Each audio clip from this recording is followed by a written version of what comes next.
Hi guys, I'm back again today with another video, and today we're checking out Aldi, the best grocery store on earth. Okay, we'll see why it is the best in the world. I don't No, we don't have it. I was gonna say I don't think we have it. We do not have it. We don't even have Target. Um we don't have like anyways, we'll see. Let's get it. Unhinged Case Studies Grocery Store Edition. Today we're talking about my favorite grocery store. Ladies and gentlemen, Aldi. I'm probably going to refer to it as Aldi's at least 50 times during this video because I'm from Aldi's. Iowa and that's what we call it here. Anyways, first a disclaimer and an ad. I'm not affiliated with Aldi in any way, shape, or form. They have not paid me to say anything I am about to say. I am, however, affiliated Maybe they'll with pay you today's after. sponsor, my favorite sporting goods store, Shields. They are legitimately the best sporting goods store that I have ever been to. They haven't even... Let's get back to the video. Aldi is a grocery store that does things completely different than any other grocery store that I've ever been to, and that is probably because they were founded in Germany in Mm. 1946. If you don't know, World War II ended in 1945, and living in Germany right after World War II was straight up not a good time. A ton of Germany's cities and infrastructure had essentially been reduced to rubble during World War II, and the entire country was going through a humongous economic depression to the point that people were doing the whole stereotypical wheelbarrow full of money to buy a loaf of bread thing. Okay, if you're not picking up what I'm putting down, I'm trying to tell you that the founders of Aldi, Carl and Theo Albrecht, are playing entrepreneur on hardcore mode. And obviously they did a good job at it because Aldi is a humongous chain of grocery stores today. So how on earth Oh did these two wow. brothers It's a launch lot a in successful chain states. of grocery stores in Germany in 1946? They kept it simple. They were goal oriented. They wanted to make money and they knew that not everybody had a lot of money to spare, so they needed to sell everything cheap. In order to do that, they said, we're not going to have 50 different flavors from 12 different companies of every type of product. We're just going to have one of everything. Like instead of having 15 different types of peanut butter, we just have one type of peanut butter. And that's how they got their products to be cheap, by focusing their buying power. Now, that's the Oh. simple part, but where the true genius comes out is that they realized that they weren't going to make a lot of money per customer, so they had to maximize the amount of customers that they had. In order for that to happen, they realized that they needed customers to get in, get their shit, and get out so that more customers could come in. So they German engineered this entire grocery store to streamline Damn. the entire shopping experience to make it as fast as humanly possible. And oh boy did that work, because in the first 10 years they went from one grocery store to 300 grocery stores. Then the two brothers, Carl and Theo, got in a huge fight because one of the What do you brothers wanted to have mean? cigarettes in the grocery store and the other brother adamantly was opposed to it. So they decided that they were going to split their massive business completely in half. They were going to have Aldi's North and Aldi's South. They literally just drew a line across Germany, said all these grocery stores are mine, all the ones down there are yours. Yeah, capitalism and communism are split in Germany east to west. Aldi's is splitting it north to south. But here's the thing, the brothers didn't have a falling out. They still worked together and they still wanted the other brother to succeed. So they were constantly sharing information with one another, and they would come together to make offers with manufacturers when they were buying so that they could use one another, and they would come... Okay, I'm just curious, okay? I need to know who wanted cigarette and who didn't want cigarettes. So you tell me in the comments, but I'm going to guess anyways. He wanted cigarettes. This is a smoker face. Smoker face.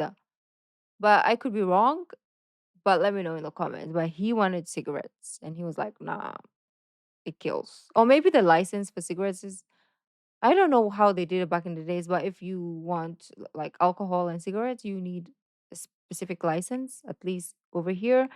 Um, so maybe that's why he's like, oh, I don't want to go through all this licensing shenanigans. And this one's like, I'm gonna risk it, I'm gonna do it, and blah blah blah. And selling cigarettes and alcohol actually adds a lot to your income. Yeah, sometimes it's the most sellable part of a shop. But anyways, let's go.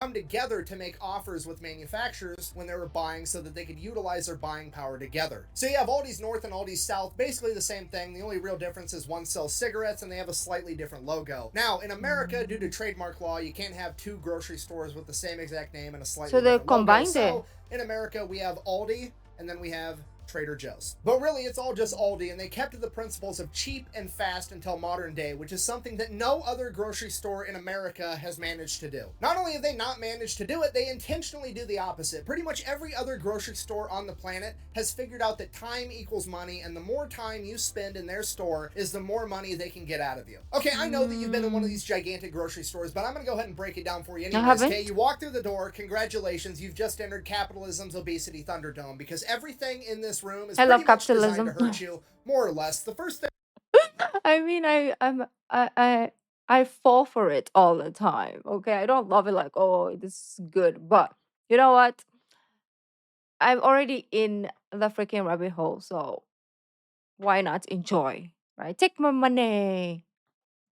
you're going to notice is that you're there for milk. Well, congratulations. The milk is all the way across the store in the far back corner, and they stuck it there on purpose because they know you need it, and now I'm you have to trying walk to. past every fucking aisle in the store to get to Smart. it. And pretty much every single aisle there is full of products where they have hired a psychologist to design boxes with pretty colors to True. trigger your lizard brain to being like, oh my god, I have to have it. They're trying to get you to buy as much shit as This is humanly me. possible on your way to get milk, bread, and eggs. And I know what you're thinking. All those fancy marketing tactics don't work on me. Oh, they Maybe, do. but hear me out. Next time you're in there, just do some people watching. You're going to notice that a portion of the population, their brain can't handle going to a modern grocery store. They turn into zombies. They're pushing their cart, veering side to side. They can't even I'm keep it proud straight as their that I head's get turning to look at all the different pretty colors. There's people scammed. straight up just standing still at a wall of cereal like,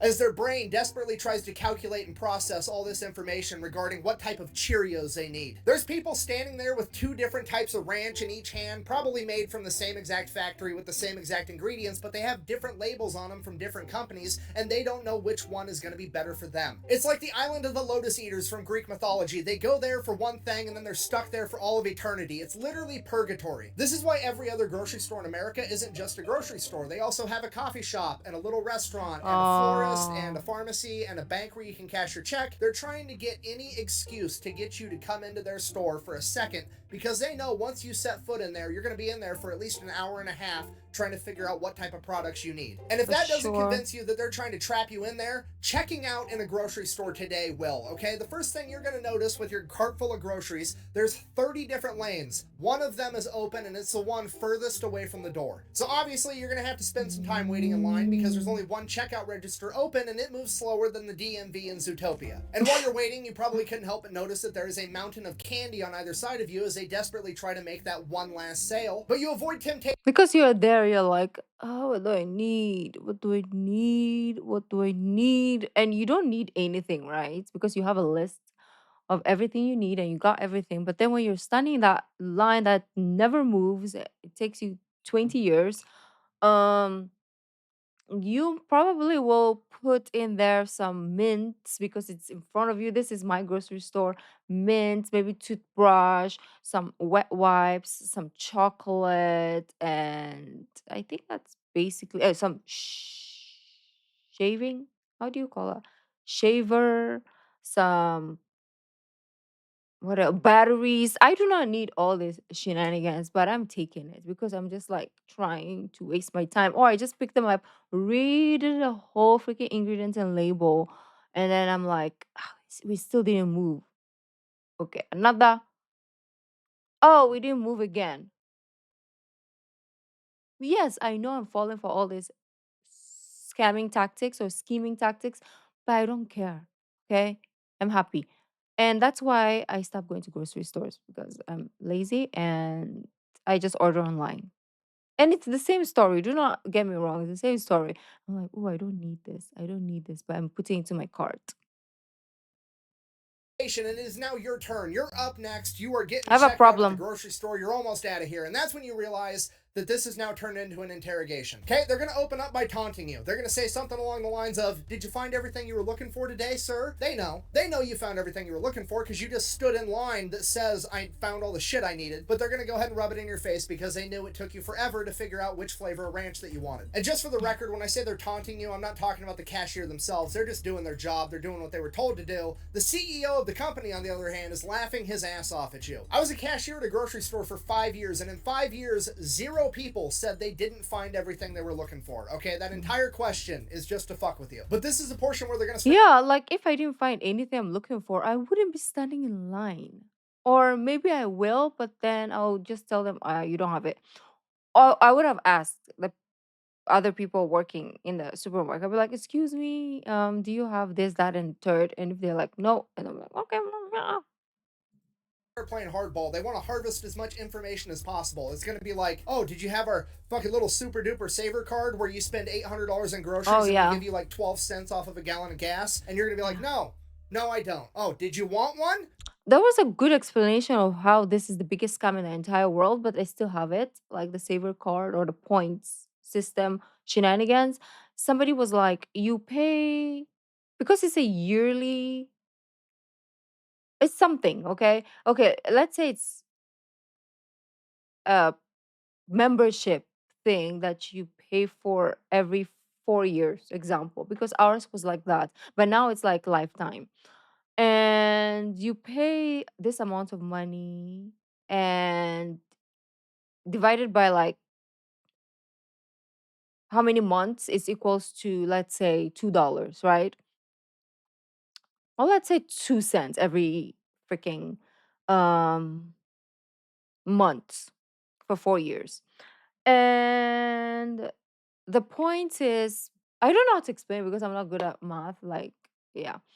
Um, so whatever points you're gonna get or make, it's not even equivalent to the amount of the card that you're paying for or the membership or whatever it's called. And that's when I was like, oh, it makes sense. But did I opt to not get it? No, because the lady was like, "Would you like a rewards card?" And I was like, "Oh, everybody has it, so I'm gonna get one too. Give me one."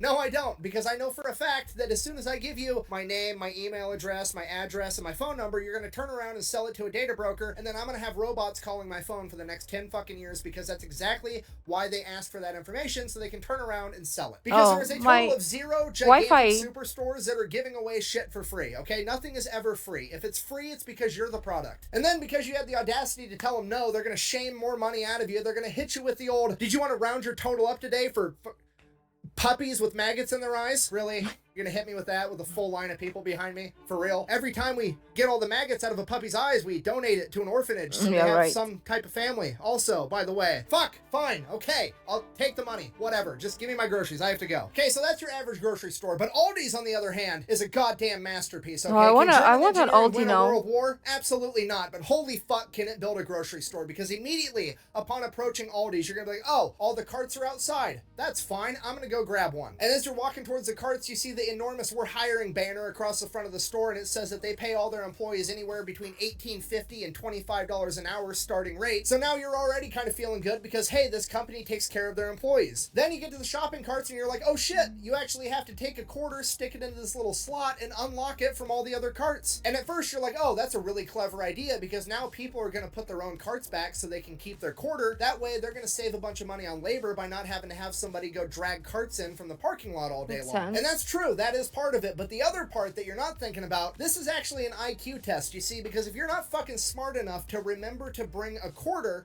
guess what? You can't really shop here. And that doesn't sound like a big deal, but I'm telling you right now, it's a huge deal, because as soon as you step into Aldi's, you're gonna notice a distinct lack of motherfuckers in the way. Everybody in there is there to get their shit and get out because they have stuff to do. Speaking of which, as soon as you walk into the store, there's no like grand opening area where you get to like walk down all the other aisles and like weave in and out and do all this bullshit. You walk in, you're in aisle 1. You have to turn left. There's only one way to go. Now all of the traffic is going the same fucking direction. It's engineered to perfection. You walk in the door, you go down aisle 1, you go down aisle 2, you go down aisle 3, you go down aisle 4, and then there's checkout, because there's only 4 aisles in Aldi's. It's perfect. Aldi's is 1/4 the size of your average grocery store, and it only stocks about 1,600 items, and your average grocery store stocks over 30,000 items. And at first you're like, well, that doesn't sound very good, but no, it's actually perfect, because guess what? You need Cheerios? They've got Cheerios, but it's only one type of Cheerios. You don't have people standing in the middle of the aisle clogging up traffic, taking forever. Grab your Cheerios and keep it moving. Buh! Generic brands never taste as good as a name brand. Buh! I mean, sometimes, sure, but like 90% of the time, it's the same exact product made in the same factory and it just has a different box. And Aldi knows Mm. that and they went out of their way to prove it. And to prove it, they went to the biggest brand snobs on the planet, wine people. You know, the same people that can apparently waft or taste a wine and be able to tell how wet or how dry it was the year that those grapes were harvested. Yeah, Aldi What? enters wine competitions and wins all the time with their $5 bottle of wine. So now it's time to check out. You Damn. get to the checkout lane, everything looks completely normal. It's like every other checkout lane in every other grocery store that you've ever been to, except for it's not. This is not your normal cashier. This is like the NASCAR pit crew of cashiers. This is the fastest person at ringing out groceries you've ever met in your entire life. He's gonna get to your groceries on the little conveyor belt. He's gonna acknowledge that you exist, like, how's it going? And then you're gonna say good, and then you're gonna look down and all your groceries are already back in your What? cart. And that's when you're gonna be like, oh shit, what is happening right now? And you're gonna realize that he's not standing up like every other grocery store on the planet. He's Oh, sitting he's down in the chair. And sitting. you're That's like, that's good. kind of cool. And then in the back of your head, you're gonna be like, wait a minute, why did the grocery store that I worked at for 5 years all through high school make me stand up for absolutely no reason? I Hi know, V, right? give me an answer. I know what you're gonna say. You're gonna say Yeah, I don't understand that either. Like, especially like women, I'm not saying men don't need to sit down, but women who are pregnant too, right? Like, how can they stand for like 8 hours? Not straight, but because they have hours or minutes break. But still, we need chairs because we are more productive when we are probably not all the time comfortable, right?